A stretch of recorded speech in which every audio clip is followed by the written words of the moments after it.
My name is Melissa, and I live at C Street Co-op in Springfield, and I have been president or vice president of the board since we started a few years ago, but I'm taking a break right now, so I have more time to spend on the SquareOne Villages board. Hi there. My name is Aslan Blackstone, and I'm from Cottage Village Co-op in Cottage Grove. And we are a co-op of 13 residents, individual homes. We opened in 2020, and I had the honor of serving as the first president of the board down in Cottage Grove, and then later served as vice president and treasurer. And now I also have the honor of serving as the secretary for the SquareOne Villages board. Hi, I'm Sarah Boom. I am the Vice President of Emerald Village. We're 26 souls and 20 houses, and I have lived there for about 3 years. And, I love my neighbors. I love my house. That's great. Thank you. Thank you all for being here. Thank you for agreeing to do this. So what has changed for you since moving into your co-op? And feel welcome to contribute as you're ready to respond. Okay. Living at Eve has given me a lot of stability that I didn't have before. I was couch surfing, living in friends' extra rooms for a couple years, and I like my friends, but living without any paperwork backing it up can be very unstable. I work as a caregiver for disabled people, and my income can fluctuate based on the number of people that I'm working with. And living at Eve has allowed me to keep my job without having to worry about, paying a exorbitant amount of rent. And I really value that stability in my life. Thank you for that. So when I moved in to Cottage Village, we call it CVC, I got to move in at the beginning in 2020, and I was living in a really tiny 15-foot trailer. My relationships with my family had, just really disintegrated. And I had just gotten on disability. I hadn't been able to work actually for about 7 years at that point. And so I didn't really feel like I had a future. And so moving into the co-op and having a home and a roof over my head was the first step in a new life. And it has allowed me to find healing and purpose, and the relationships with my family have been healed, so I actually have a relationship with them now. I have friendships that I would never have imagined that are the most genuine and supportive of my life. And the things that the village has allowed is mind-boggling and, quite frankly, hard to put into words at times, because it's really it's given me a future where before I really didn't have one, and I couldn't see anything positive happening in my future. The question was, what has changed? I now have stability, and the sustainability is incredible. I moved here in 2017. I didn't know anyone in the entire state. It turned out that my housemate was an alcoholic, so I turned to Craigslist, and I lived with strangers, which can work. We've all lived with strangers, but it's not sustainable. So I feel very, very fortunate, because during that time I was diagnosed with breast cancer. I'm now in remission. And for those of you who notice or might have a question, I've had both hips replaced this year. And it's thanks to my co-op for being so supportive, but also I missed a lot of work. But since my rent, my monthly fee is stable, I didn't have to panic. I didn't have to worry about losing my home. I was able to miss that work. I'm now back to work, but I also didn't have to rush it and go back before my surgeon said it was okay.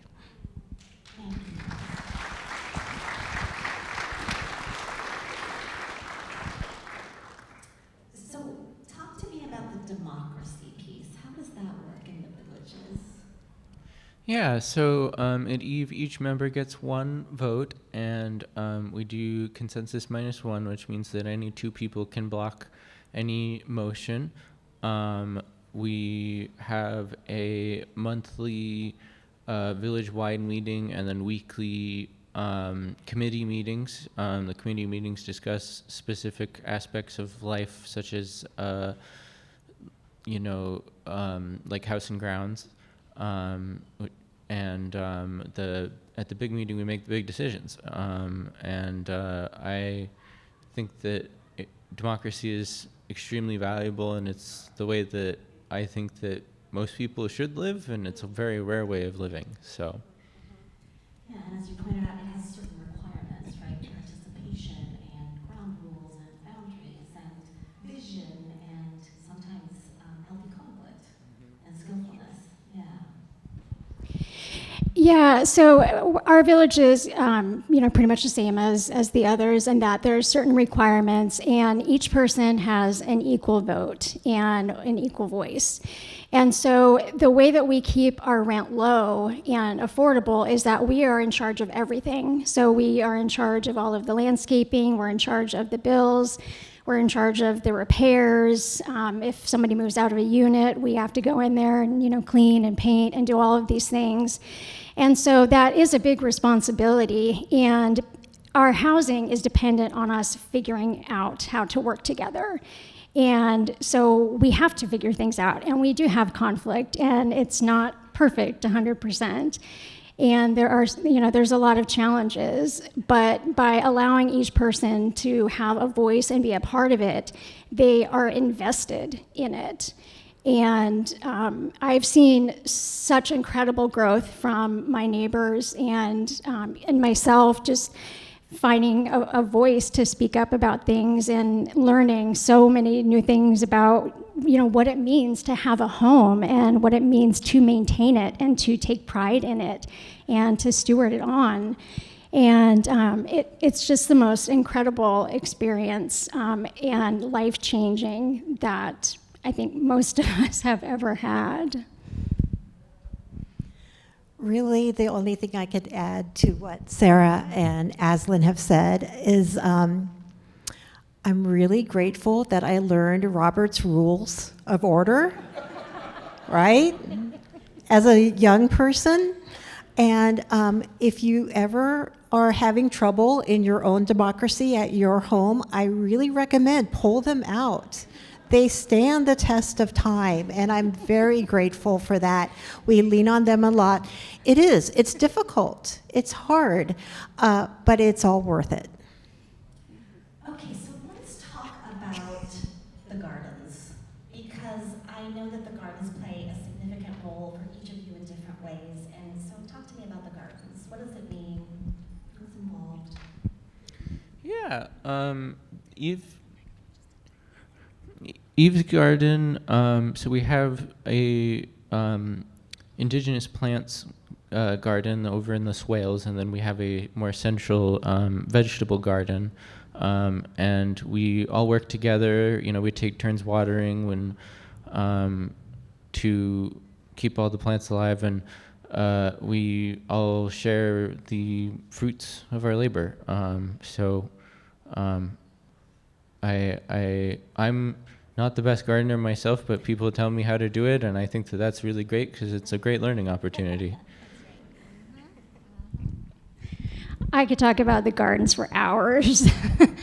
So when we first moved in, there was basic, general landscaping. There was a few trees, and there was the plan and an area for a community garden, but nothing was set up yet. And so as time went by, the residents actually got the opportunity to choose what kinds of trees we wanted to plant on some of the property, what kinds of shrubs, if we wanted to have blueberries or peach trees. And then we also, in the community garden, we were finally able to get raised beds. And so if people wanted to be able to grow their own vegetables, then they had that opportunity. Our co-op is a little bit different in that the homes are individual, and so we have areas around them that we are given the choice about what we want to put in. If we want to have plants, we can have plants. If we don't, we don't.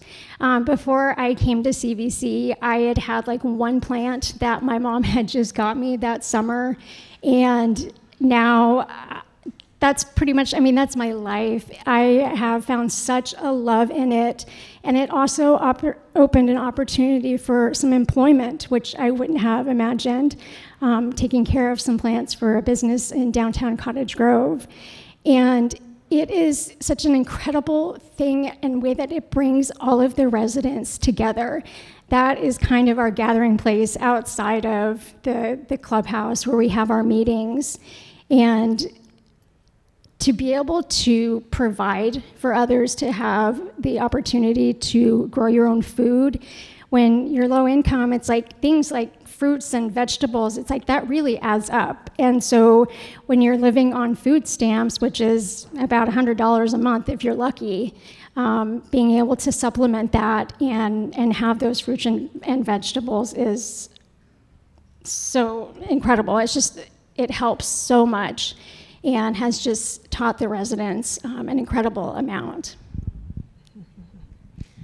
You have such good microphone ability. I'm like, I agree. yeah, what's up with that? It's so good. Sit on the board, maybe that's it. Oh, I'm on the board too. I know. Well, I just started, so maybe that's it. We all have great microphones. Well, I'm working on it, but it's in progress as we speak. But I just wanted to do a shout out regarding the gardens to SquareOne Villages. C Street Co-op was designated to be a single family home, okay? One that I and my 5 fellow co-op members could never afford. So it was the first one in the state of its kind, and we showed that you can have 6 strangers living in this lot instead. And oh my goodness, what we've done with the gardens alone. We have utilized every square inch, and now we're getting even more creative. We're gonna maybe build a space over the swale, and then we can plant even more. Now that is fancy. Well, look at that guy right there. It's his idea. So it might be, again, the first one in the state. Wow.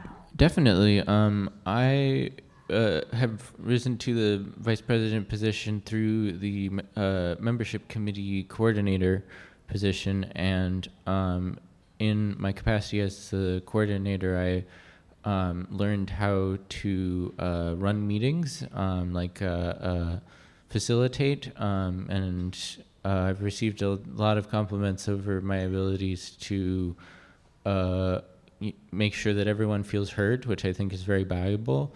And it wasn't really something that I knew how to do before. You know, I'm kind of a shy person, but I feel like I've gotten to know my neighbors and am able to make sure that they all get to contribute. Yeah, I have gained so many skills since moving there. I had only, rented. I had never owned my own home. I had no idea about how, to do hardly anything except the very, very basic things. But learning about landscaping, I know more about ants than I would ever like to. So if you have problems, let me know. I might be able to help out. I have some great ideas. But then also with just research about, getting bids for projects, communicating with people is probably the biggest thing, because when your housing depends on your ability to be able to communicate with people and to find a way through, you're kind of thrown in the fire a little bit. But being able to be in a safe environment where I know everybody is equal and we don't have, a single person who is in charge, it has really opened up a lot of opportunities. Yeah, sorry, I'm a little nervous right now. You're doing great. I think this is such an interesting part of it. Like, we all have skills required to actually pull it off. Yeah. And you're in the fire learning how to do that while you go, and that's not a small thing. Yeah, and I do want to give a shout out to Jeff and Raquel from SquareOne. They're on staff, and they have Raquel's our village coordinator, and then Jeff was with us from the very beginning. He came to every single meeting, I think for like the first 2 years. Still comes down, taught us, that the process of how to live together and the Robert's rules and how to facilitate, how to put together agendas, all of these different things. And so we weren't completely by ourselves. We weren't just left in the dark trying to find our way out. We had the support from SquareOne, but they also did not interfere with things. They allowed us to figure out what rules worked for us, what things made sense, and if we needed to make changes. And so the skills that people have learned, the gardening, the landscaping, I could go on and on, but I'm going to pass the microphone on. Well, this is where I'm going to get weepy, but what I've learned is that, no, I don't have the skills. I thought I did, and I've been humbled quite a bit. And again, it's thanks to SquareOne Villages, because they are so invested in our success. Jeff Albanese came to all of our meetings, our board meetings, for the first year and a half, and we still rely on Raquel so much. It's really humbling because, again, it's a wonderful experience, but it's a challenge, and they have been there for us, and SquareOne Villages has been there for us.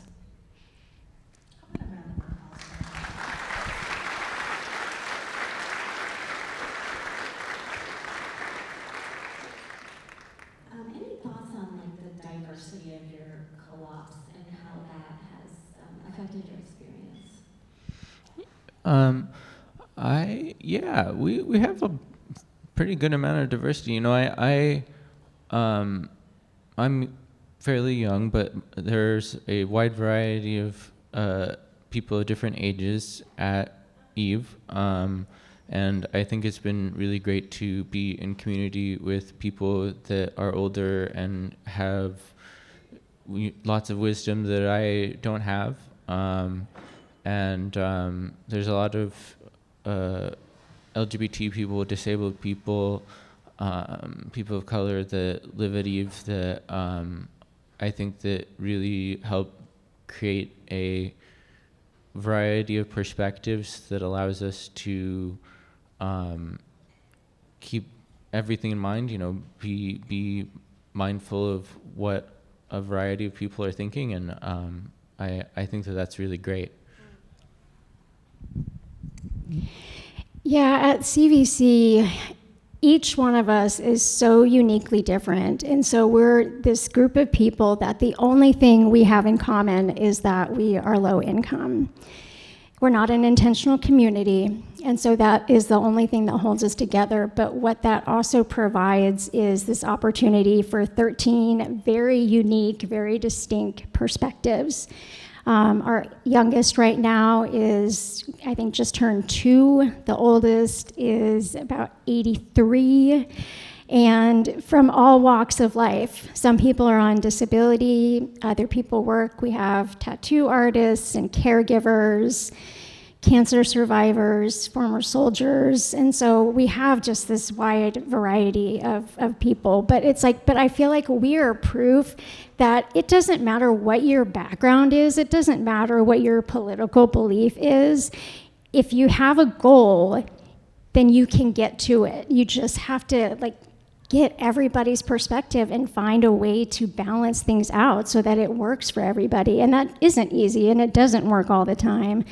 But we learn from our mistakes and we keep plugging along because we have to. We have to find a way to work together because our lives, our homes, depend on that.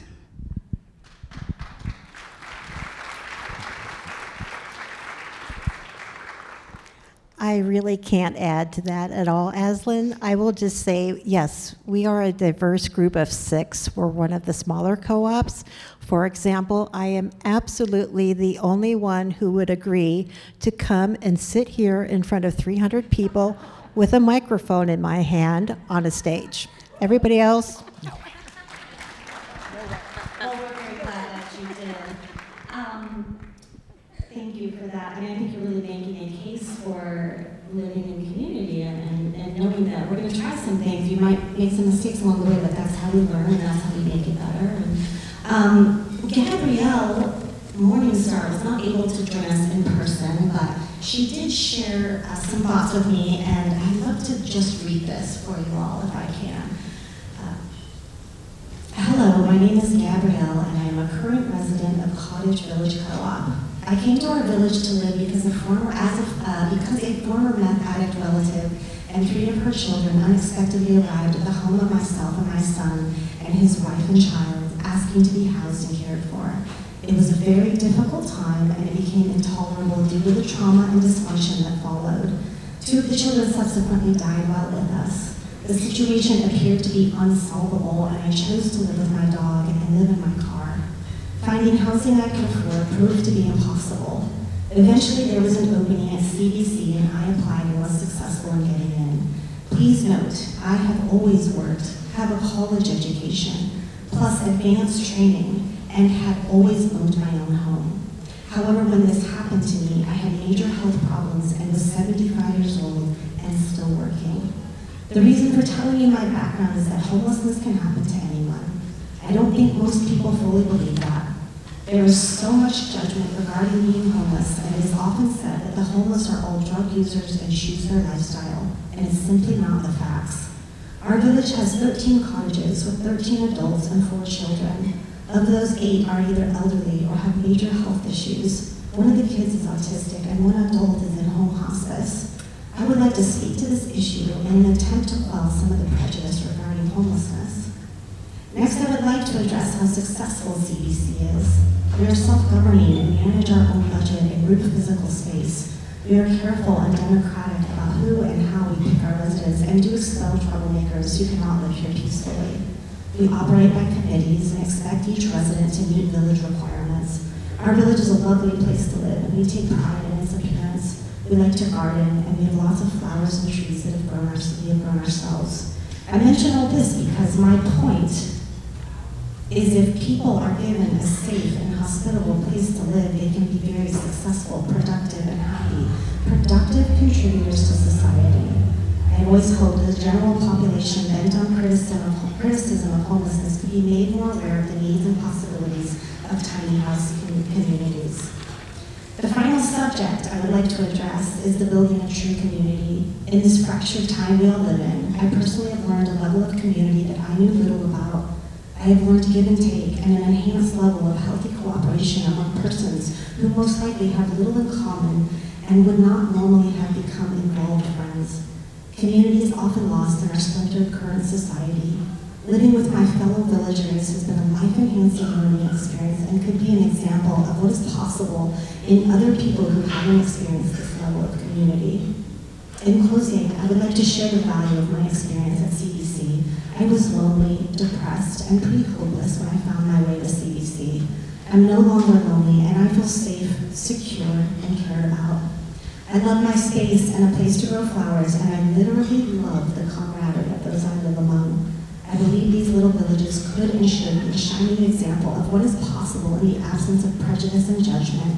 CBC is also an example to the rest of society what is possible when people are given a home, safety, and a purpose. My regret is that there are so many homeless persons who don't have the basic small amount of income that is required to become part of this sort of community. Every day, I drive by an old, frail-looking man who sits on a bench in the cold and wet and heat, who sleeps in the open at night. Some of the good people of Cottage Grove have helped him, but it seems like such a grim, lonely life, and I hope someday our greater society feel the pain in his eyes and help him find home. Thank you for your interest in this societal issue, and thank you for listening. Gabrielle Morningstar.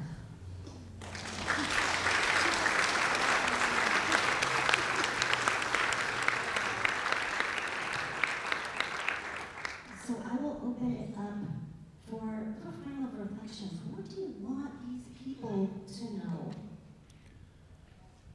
Emerald Village, Emerald Village runs on a very narrow, like we have no margin pretty much because we're a not-for-profit, and the fair housing tax credit is what allows Emerald Village to continue to exist.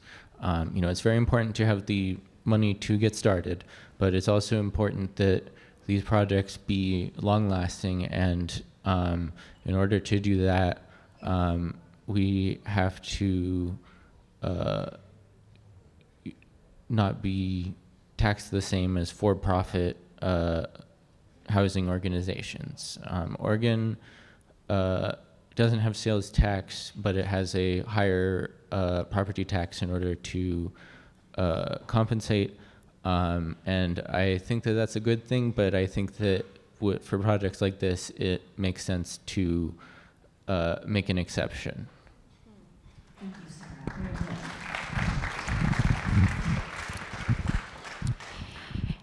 We have 13 residents at CVC, and we just filled an opening that we had, and we had about 30 applicants. And that's pretty typical when we have an opening. And so each time, knowing that there are 30 people that you have to say no to that are in need of housing, you are constantly aware of how great the need is.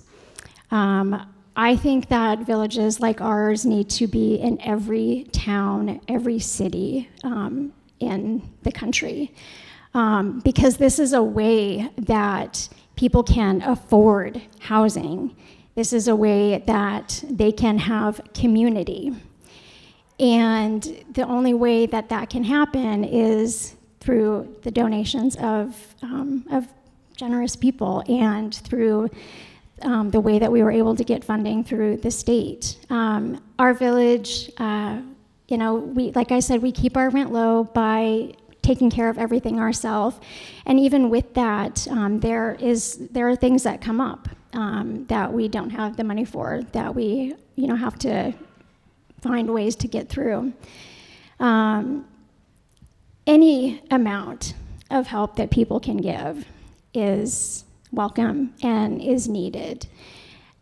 This vision that SquareOne have, I think, is so unique and so life-changing, and they have given hope to every single resident of every single village.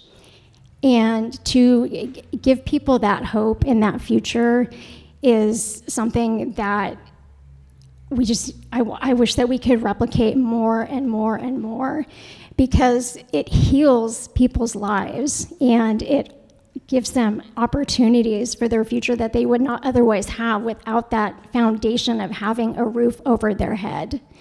And it's like, and there's different ways to get involved too. They're always looking for volunteers for things. And so it's like, even if you can't get involved and, donate financially, it's like still being able to help out at events or even at the villages with different projects.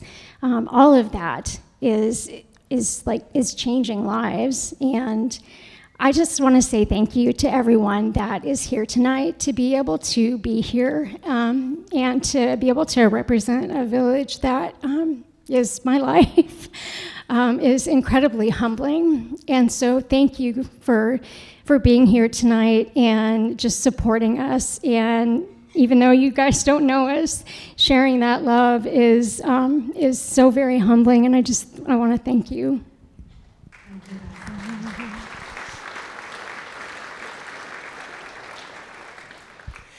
I'll just close with, these are really difficult times in so many ways. I knew about the opportunity to be a resident on the SquareOne Villages board, and I was like, oh yeah, I'll do that someday. And then the offer came up again this year, and I was like, I need to do this. If I'm going to be able to go forward in this lifetime and feel optimism and feel like we're going to make it as a society, I need to lean in and do all I can. So I just want to assure each of you, you're going to get excellent bang for your buck, okay? You are in the right place. talk to any one of the staff members or volunteers of SquareOne Villages, and you will be immediately rewarded. I can't tell you enough how much you are appreciated and how wonderful it is having you here tonight.